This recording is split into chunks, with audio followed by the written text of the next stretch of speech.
Subscribe to our YouTube channel and press the bell icon to get the latest updates. Hi, I'm Ayaz Memon. So, despite all our complaints and compunctions, this test match, the World Test Championship final, is tantalizingly poised on the last day. This is the sixth day of the match. As we know, there was an extra day just in case of rain, and there's been lots of it. 2 entire days washed out and other inclusions. So, the last day has now got 98 overs to be bowled. And India, 32 runs ahead, 2 wickets lost. What could happen from here?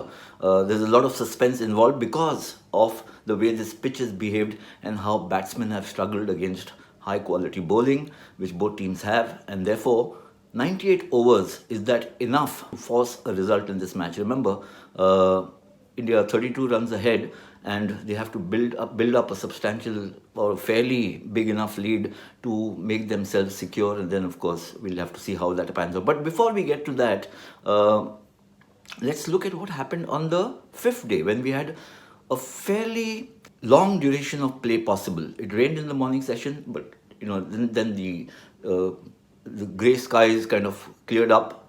It was still overcast for most of the day, but play was possible. 80 overs was possible, and a lot happened in the 80 overs. New Zealand 101 for 2 were bowled out for 249. A lead of 32. Psychologically important, but in the context of this match, perhaps not decisive. Kane Williamson would have liked a lead of 75, 80, 90, because that would have then have put a lot more pressure on India. The pressure is still there on India. Let's not mistake that. But I thought India came back very strongly through some excellent bowling, great catching, and I think that Virat Kohli as the captain was spot on with his field placing, with his bowling changes, the catch that Shubman Gill took to get rid of Ross Taylor of Mohammad Shami, then Rohit Sharma taking a diving catch in the slips, and then Jasprit Bumrah getting hold of a skyer at deep square leg to get rid of the very dangerous Kylie Jamieson, who looked like he was going to hit his team out of all kinds of problems. But the star of the show, so to speak, on the fifth day was Mohammad Shami. He got 4 wickets. The previous day, there was lots of oohs and ahs when he beat the bat repeatedly, just couldn't get the edge, or if he got the edge, it didn't go to hand. But on the fifth day, he found the right length. He pitched a little further down to get more late movement. That's what induces errors from batsmen. If the batsmen have that nanosecond extra to play the ball, yes, they will, there might be edges going or lots of playing and missing because the pitch has so much lateral movement, but you can still survive. We saw Kane Williamson, the great Kane Williamson, grafting his way to 49 amongst the slowest innings he's played, playing a similar kind of role that Virat Kohli did for India before he was dismissed. Perhaps Virat's innings had more finesse because Williamson really struggled, especially against Ishant Sharma. But I'm to talk about Ishant and Shami. First Shami. So he pitched a little further up, got the ball to swing and move either way, and he actually broke the back of the innings, so to speak, picked up so many wickets in one spell, and then Ishant came and picked up the invaluable wicket of Kane Williamson for 49.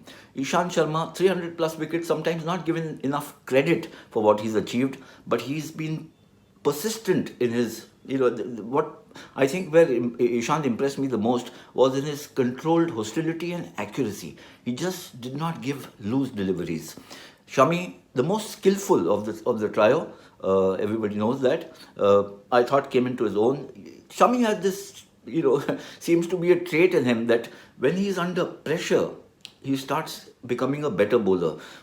When I say under pressure, means when he's not got enough wickets and, it's like now on his shoulders. He's done it often enough in the past where he comes and picks up wickets in the second innings when others are struggling, or when he's not got wickets in the first innings. So that happens.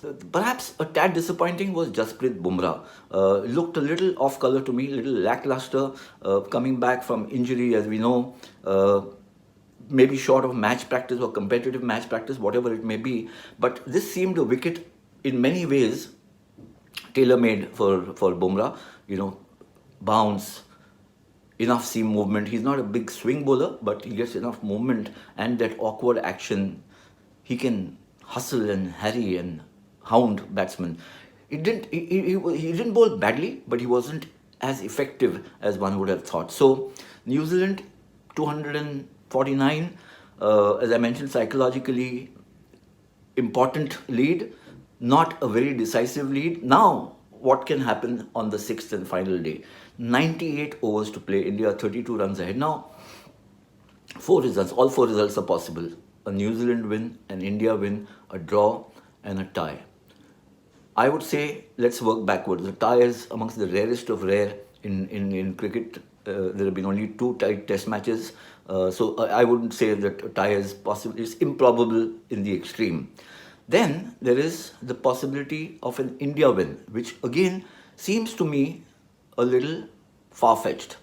The reason being that India's lead is 32. For them to win, they need to have a total of about, say, they have to bowl out New Zealand again, 10 wickets. That means India is not going to declare. So either India have to get bowled out, they collapse, and then they have a lead of maybe 120, 130, and then they bowl out New Zealand in the remaining overs for under that. It seems a little difficult because if India get bowled out cheaply and the first session is crucial, then obviously the upper hand is with New Zealand, who can then force the issue. If they have to chase 130, 135, your whole mindset, how you will approach the task changes from, say, if you're chasing 180. So I think the chances of an India win are very slender, very slender. The chances of a New Zealand win are far brighter because if India don't make sufficient number of runs, it leaves New Zealand a gettable target to kind of make and win this championship. That's a far bigger possibility than India winning. And of course, then there is the possibility of a draw, which I think is perhaps the most likely, though the wicket is playing the way it is, because 98 overs. I'm just doing a ballpark calculation. Runs are not easy to get on this pitch. The average scoring rate has been 2.25, at best 2.4, 2.5, when Southee and Jamieson were swinging their bats, throwing their bats around. So India will have to graft. I think if they bat out 45, 50 overs, they'll probably get 120, 130 runs more. But New Zealand won't be a cakewalk. So India need to bat, I think, 2 sessions. And therefore, this partnership between Kohli and Pujara becomes very crucial. New Zealand will be looking to knock over Kohli very, very early because he's a kind of guy who can take charge of the situation, if necessary, increase the scoring rate or graft, as we saw in the first innings where he played a technically marvellous knock. So Kohli's is the key wicket, but also Pujara, and then Rahane. And then the vulnerability of India is that Pant is a stroke player, so he'll give a chance to the opposition. Then there are the all-rounders, Ashwin and Jadeja. And remember, they contributed 40 in the first innings, so they're not pushovers. But the tail is, not like New Zealand's tail, which can give you runs. Shami, Ishant and Bumrah don't contribute much in terms of batting. So India's aim should be to bat, I think, about 60, 65 overs at least, somehow hang in there.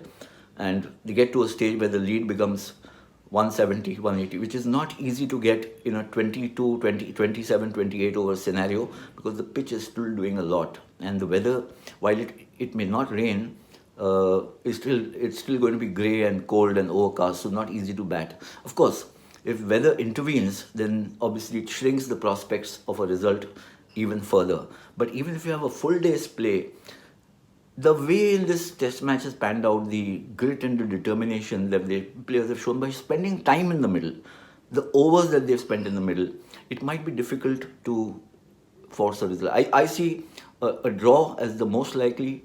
The second most likely is a New Zealand win. The third most likely is, of course, an India win. And the fourth most remote is a tie.